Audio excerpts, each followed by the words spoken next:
you maybe think to yourself, it won't happen to us. We'll be okay. But when it does happen to you, then it takes you into some pretty, Prince William just stepped up to an unscheduled podium to deliver a shocking health update on King Charles that has completely stunned the world.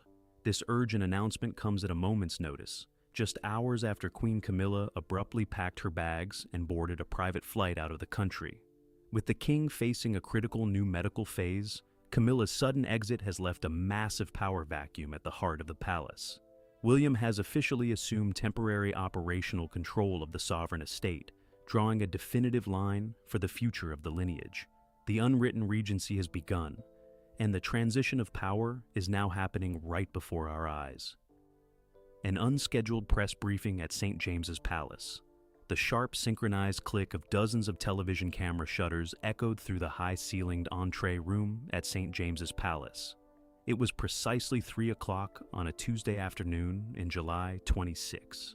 A plain wooden podium, completely devoid of any royal ciphers or institutional branding, had been rolled out onto the polished parquet floor just 15 minutes prior. The international press pool had been summoned via an emergency high-priority text alert from the Kensington Palace communications desk, giving reporters less than an hour to race across London.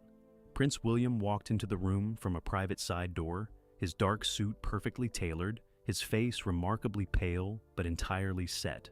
He did not smile, he did not offer a formal greeting, and he did not wait for the room to settle before placing a single sheet of heavy white paper onto the stand.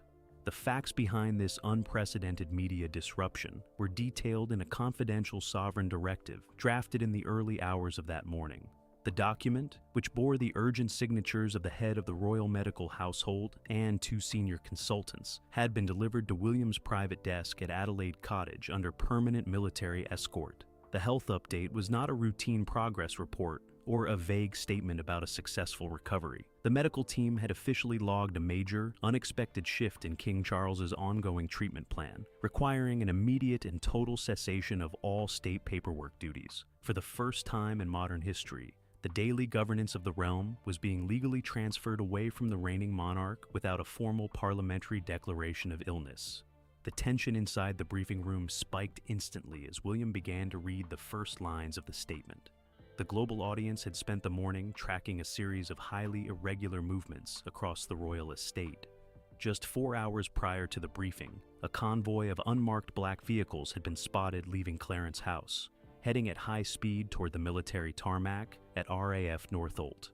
Queen Camilla had been photographed boarding a non-scheduled private charter flight, carrying minimal luggage and accompanied only by her personal protection officer. She had left the country during the most critical medical window of her husband's reign, leaving a massive, unexplained power vacuum at the very center of the court, just as the king entered a delicate new clinical phase.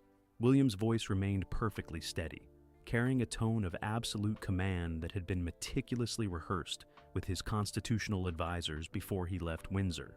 He did not offer any emotional commentary on his stepmother's sudden departure, and he did not attempt to minimize the severity of the medical update. He stated clearly that under the direct guidance of the Privy Council and the royal physicians, he was assuming immediate, comprehensive operational control of the sovereign estate and the daily management of the royal households. The announcement marked the official, de facto beginning of an unwritten regency, proving to the assembled press that the transition of power was no longer a future eventuality, but a current reality. The mystery that sent shockwaves through the constitutional offices of Whitehall was the exact nature of the private medical assessment that had compelled William to execute this sudden takeover. The answer was found in a highly confidential briefing document that William's legal team had quietly reviewed, with the Prime Minister just 2 hours before the cameras were turned on. The royal physicians had officially determined that the king's new, aggressive treatment protocol required a level of deep, uninterrupted rest that was entirely incompatible with the daily mental strain of reviewing the sovereign red boxes. Charles had signed a limited disclosure waiver at noon, realizing that absolute public transparency was the only way to prevent a catastrophic global media panic that would destabilize the financial markets. William used the platform to establish a new, rigorous operational perimeter around the daily management of the monarchy. He announced that effective immediately, all official state documents, Foreign Office dispatches, and intelligence briefings would be rerouted directly to his private study at Adelaide Cottage. The move completely bypassed the traditional channels at Clarence House, which had been managed by Camilla's personal staff for over 2 decades. By taking direct physical possession of the sovereign reading boxes, William was drawing a definitive line in the sand, ensuring that the integrity of the succession was fully protected from any external interference or administrative manipulation, while the king focused entirely on his recovery. The tactical timing of the briefing was designed to project absolute institutional stability at a time when the palace infrastructure was under immense strain. With the Duke and Duchess of Sussex completely alienated from the family operations and Queen Camilla fleeing the country under a cloud of secrecy, William stood as the sole, undisputed anchor of the British crown. He made it explicitly clear that the functions of the state would continue without a single day of disruption, emphasizing that his wife, Princess Catherine, and their children were fully supported within the secure perimeter of the Windsor estate. He was presenting himself to the world not just as an heir providing temporary assistance, but as a fully mobilized regent who was entirely prepared to rule. Camilla's sudden flight to a remote estate in the Mediterranean was the final catalyst that forced William's hand. Internal security logs from the Sandringham Medical Pavilion confirmed that an intense, bitter argument had broken out between the Queen Consort and the medical team on Monday evening. Camilla had fiercely opposed the implementation of the new treatment protocol, realizing that the mandatory ceding of paperwork duties would instantly strip her office of its practical political influence within the palace. When Charles chose to sign the disclosure, waiver and back his son's administrative takeover, Camilla viewed the decision as a total betrayal of her position. She packed her bags in protest, turning her back on the court at the exact moment her husband required absolute domestic solidarity. The briefing lasted exactly 7 minutes, ending without William taking a single question from the shouting reporters in the front rows. He picked up his single sheet of paper, delivered a cold, formal nod to the television cameras, and walked back through the private side door, leaving the media pool scramble to flash the shocking headlines to every major news network on the planet. The unwritten regency had officially begun behind the ancient brick walls of St. James's Palace, and the balance of power within the House of Windsor had been permanently transformed before the afternoon sun could set over London. The mystery of the empty departure gate. A sharp blast of wind from a jet turbine swept across the tarmac at RAF Northolt, sending a swirl of rainwater across the secure apron. It was precisely 11:15 on Tuesday morning. A sleek, unmarked Embraer private charter aircraft sat waiting with its main cabin door lowered. A convoy of 3 black-armored sports utility vehicles pulled up directly to the steps, completely bypassing the main military terminal and the standard customs checkpoint. Queen Camilla stepped out of the rear vehicle, dressed in a heavy traveling coat, her expression completely hidden behind dark sunglasses. Within 2 minutes, she had ascended the stairs, the door was pulled shut, and the aircraft taxied toward the runway without a single official palace photographer or press officer present to record the departure. The facts retrieved from the civil aviation flight logs of that morning painted a highly unusual picture for a senior member of the royal family. The flight plan, filed under a generic corporate pseudonym to avoid immediate media tracking, listed a direct route to a private airfield near the Mediterranean coast, miles away from any traditional royal holiday residences or diplomatic outposts. The aircraft belonged to a private luxury charter fleet frequently used by international corporate executives, not the official royal transport squadron. Camilla had chosen to move entirely outside the traditional military transport infrastructure that usually managed her international travels, leaving the country during one of the most critical weeks in modern royal history. The tension over her sudden flight intensified when the internal security logs from the Sandringham Medical Pavilion were reviewed by Prince William's Chief of Staff at noon. The logs confirmed that a profound domestic crisis had erupted within the private quarters less than 12 hours prior to the flight. On Monday evening, the head of the royal medical household had presented King Charles and Queen Camilla with a comprehensive clinical evaluation. The physicians had determined that a new, significantly more aggressive treatment phase was mandatory to manage the king's ongoing health challenges. The strict parameters of this protocol required the king to enter total, uninterrupted isolation, completely ceding his daily administrative duties to prevent cognitive and physical exhaustion. Camilla had reacted to the medical verdict with immediate and intense hostility. She did not challenge the clinical necessity of the treatment, but she fiercely opposed the administrative consequences. Under the established palace structure, Camilla's personal private secretaries had maintained significant gatekeeping authority over the sovereign reading boxes during the king's previous recovery periods, giving her office immense practical influence over which papers, appointments, and requests reached the monarch's desk. The new medical protocol completely dismantled this arrangement, requiring all state papers to be permanently rerouted to William's desk at Adelaide Cottage. Camilla viewed this directive not as a medical necessity, but as a coordinated bureaucratic coup, orchestrated by Kensington Palace to strip her of her political footprint. The mystery that deeply troubled the constitutional advisors at Whitehall was whether Camilla's sudden departure was a pre-planned vacation or a deliberate act of political protest designed to signal her disapproval of the new administrative hierarchy. The answer was found in a series of encrypted messages intercepted by the Palace Communications Monitoring Team at RAF Northolt shortly before takeoff. Camilla had sent a direct, curt message to her personal staff in London, ordering them to immediately cancel all her scheduled public appearances for the remainder of July and to freeze any joint planning initiatives with Prince William's office. She was not taking a scheduled break. She was actively withdrawing her domestic and institutional solidarity from the court at the exact moment the king was entering his most vulnerable clinical phase. William viewed the Queen's sudden flight as a total abdication of her duty to the crown and a dangerous threat to the stability of the monarchy. In the modern media age, the public expected the senior members of the royal family to project an image of absolute unity and resilience during a national crisis.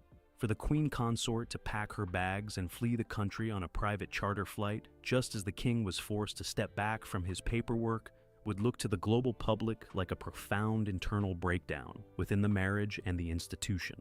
William realized that if the tabloids discovered the empty departure gate before the palace could control the narrative, the resulting speculation would trigger a massive constitutional panic. The Prince of Wales immediately moved to weaponize Camilla's departure against her own administrative standing. He called an emergency meeting with the master of the household to review the legal parameters of the Queen's official residence allowances. Since Camilla had chosen to leave the country without the authorization of the sovereign or the consultation of the Privy Council, William used his authority as the temporary operational controller of the estate to order a complete freeze on the operational budgets for her private wing at Clarence House. He directed that all non-essential staff attached to her personal office be temporarily reassigned to the central administrative pool at Buckingham Palace, effectively dismantling her London infrastructure while she was out of the country. The true nature of Camilla's flight remained entirely hidden from the general public, as the aircraft cleared British airspace and headed south over France. The palace press office was instructed to maintain a strict wall of silence, parrying initial inquiries from aviation journalists with vague assertions about a long-standing private family commitment. But behind the scenes, the empty departure gate at RAF Northolt had forced a massive, permanent shift in the internal balance of power. Camilla had tried to use her departure as a lever to force a compromise on the paperwork directive, but her gamble had completely backfired. William had not blinked in the face of her protest. Instead of pleading for her to stay and maintain the public facade, he had simply watched her car leave the driveway and immediately moved to seize total control of the state apparatus. By choosing to walk away from the Sandringham Pavilion in a moment of anger, Camilla had inadvertently handed her stepson the exact opportunity he needed to completely erase her influence from the future governance of the realm. The unwritten regency was now fully operational, and the empty gate at the military airfield stood as the ultimate symbol of the Queen Consort's sudden and total political retreat from the center of British power. The region in all but name, a fleet of secure dispatch riders on unmarked military motorcycles, pulled up to the rear entrance of Adelaide Cottage. It was precisely 1 o'clock on Tuesday afternoon. The heavy leather saddlebags on each bike were locked with dual combination security clasps and bore the golden cipher of the reigning monarch. These were the sovereign's red boxes, the daily lifeline of the British state, filled with classified intelligence briefings, foreign office dispatches, and urgent legislative documents requiring immediate high-level review. Usually, these boxes traveled straight to the king's private study at Clarence House or Sandringham. On this afternoon, under a strict operational directive signed by the Prince of Wales, the entire delivery route was permanently altered. The couriers carried the boxes straight past the guarded perimeter of Windsor Home Park and into William's private ground floor office. The factual data behind this logistical rerouting was formalized in an executive activation memorandum delivered to the Prime Minister's private office at Downing Street at exactly noon. The document, which had been drawn up by William's personal constitutional lawyers over the weekend, did not invoke the formal mechanism of the 1937 Regency Act. A formal regency under the Act would require a public, legally binding declaration by the Lord Chancellor, the Speaker of the House of Commons, and the Master of the Rolls, certifying that the king was completely incapacitated. William and his advisors knew that a public declaration of that scale would trigger a severe constitutional crisis and deep public anxiety. Instead, they engineered an administrative consolidation, transferring the practical functions of the crown under a limited power of attorney structure. The tension inside the government apparatus was managed through a series of secure, encrypted phone briefings between William and the Cabinet Office.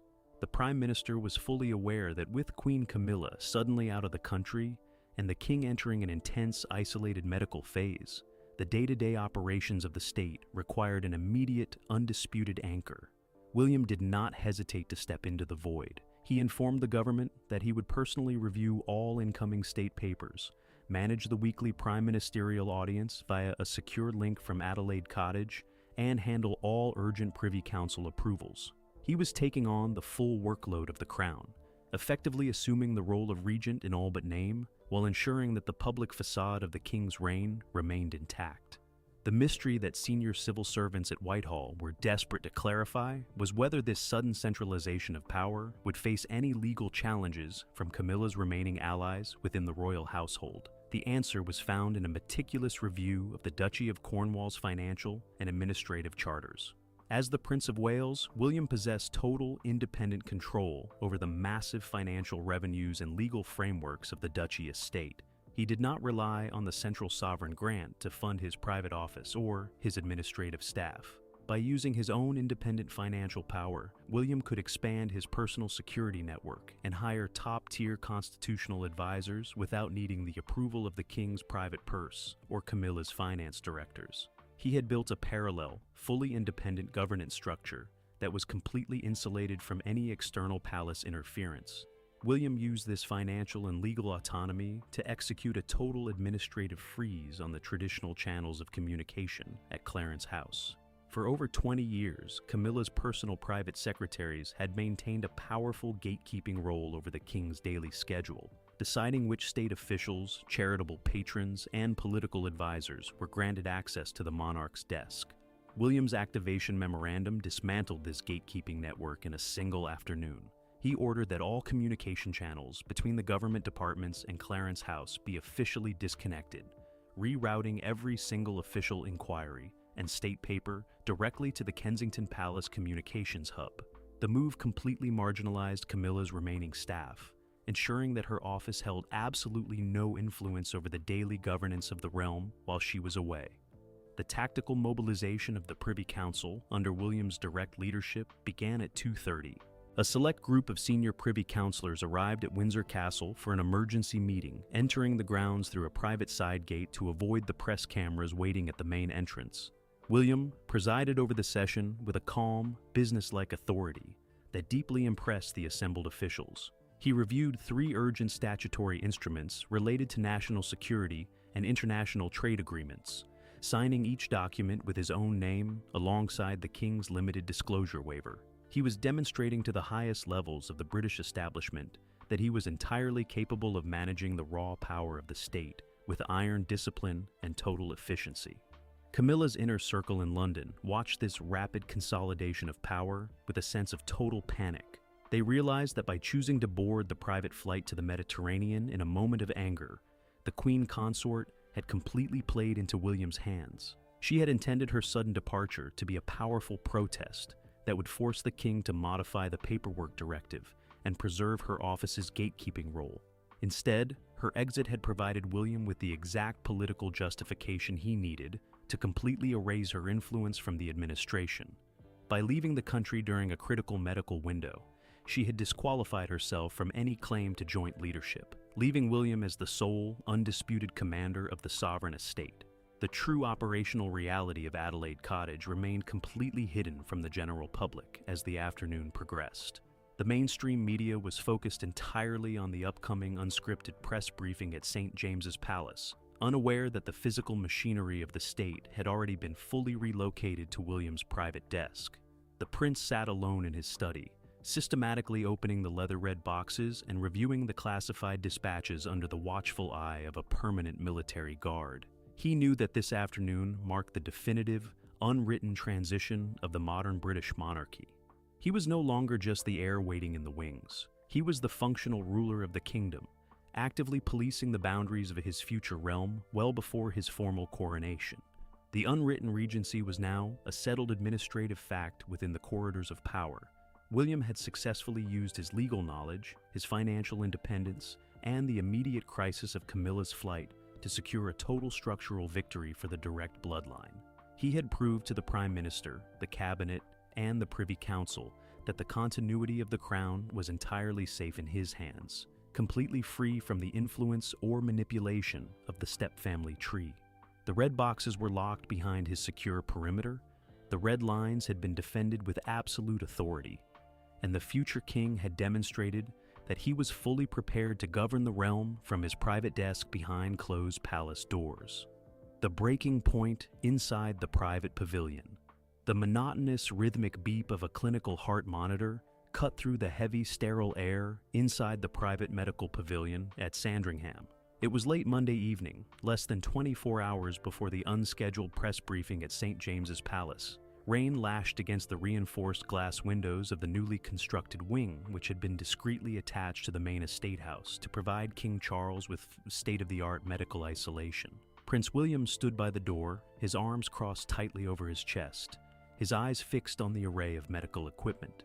King Charles sat elevated in a specialized medical bed, looking visibly drained from his treatment, while Queen Camilla paced aggressively along the far side of the room, her voice rising above the hum of the air filtration units.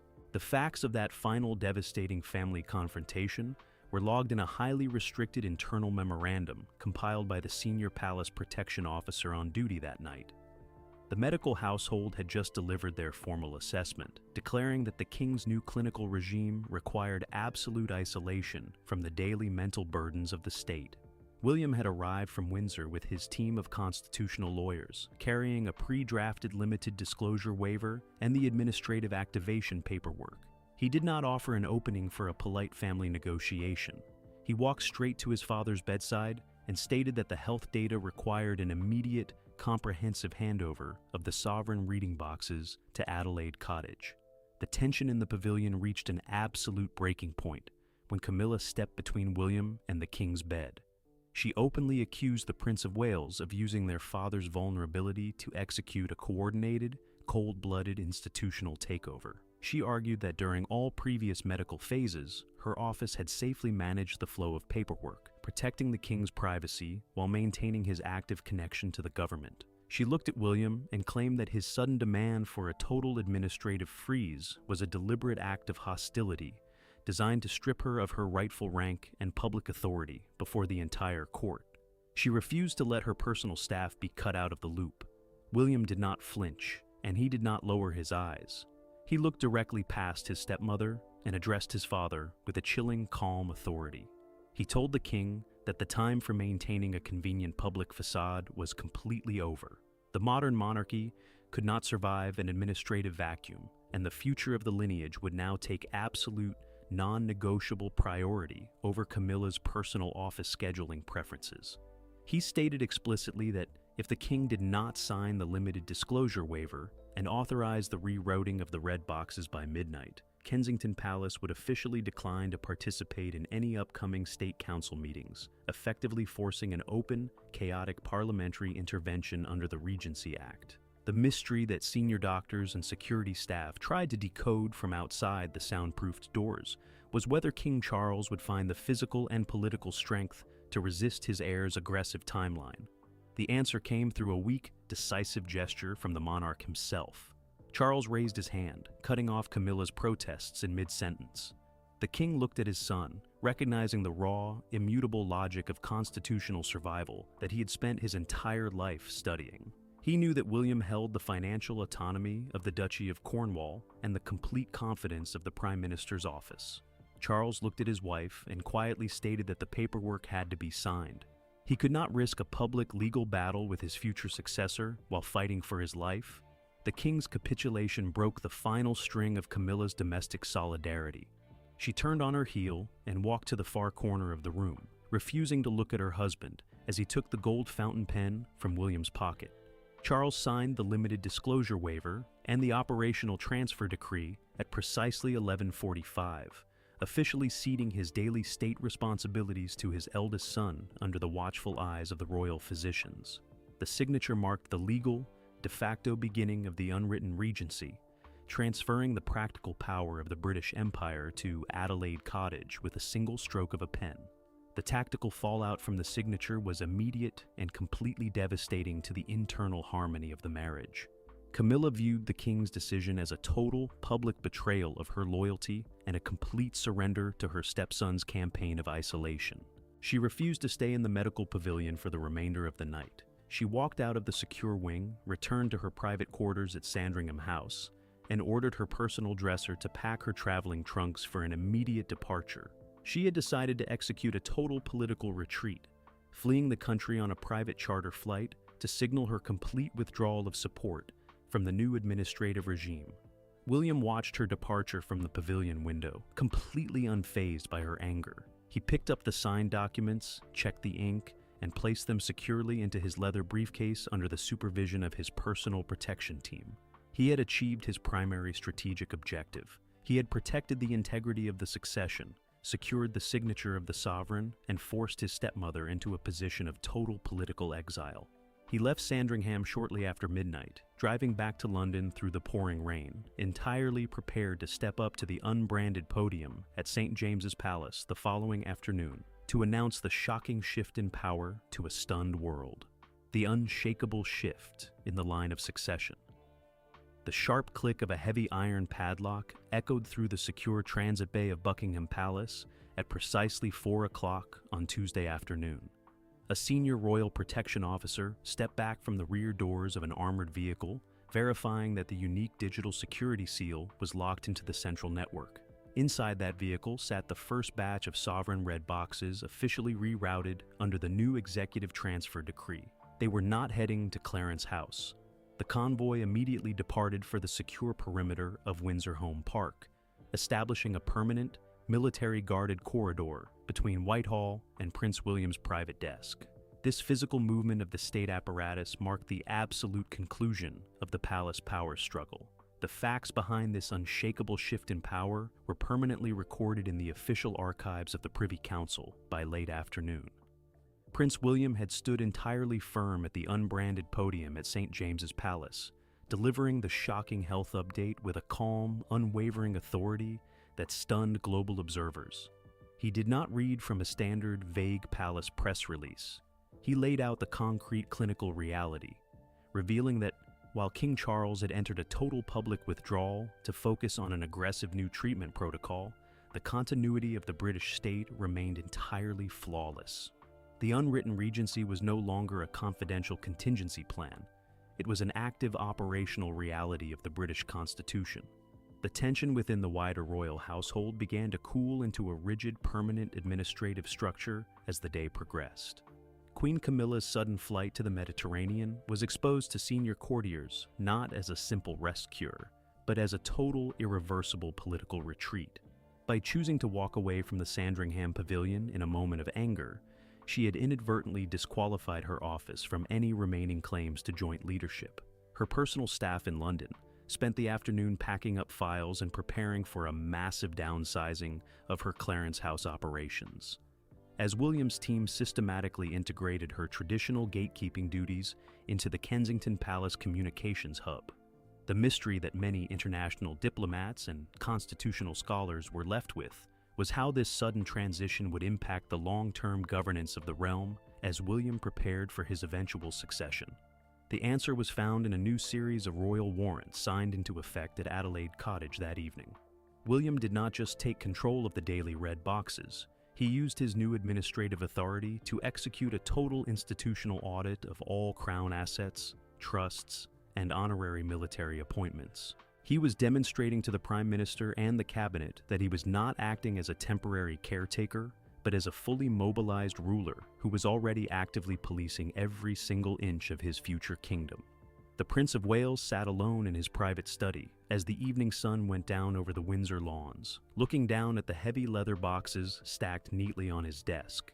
He had successfully protected the integrity of the succession, enforced the strict laws of the family lineage, and secured a total, definitive structural victory for the direct bloodline.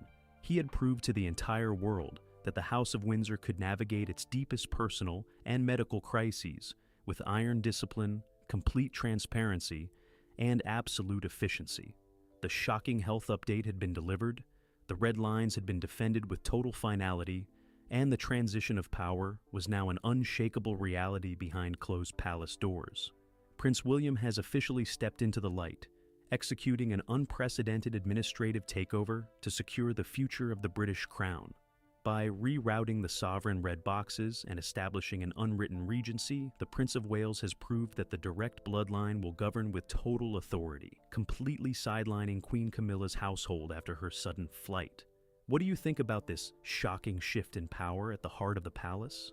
Did William make the right choice by enforcing a total administrative freeze while King Charles focuses on his critical treatment? Or was his aggressive timeline an unfair escalation against a Queen Consort who has supported the monarch for 2 decades?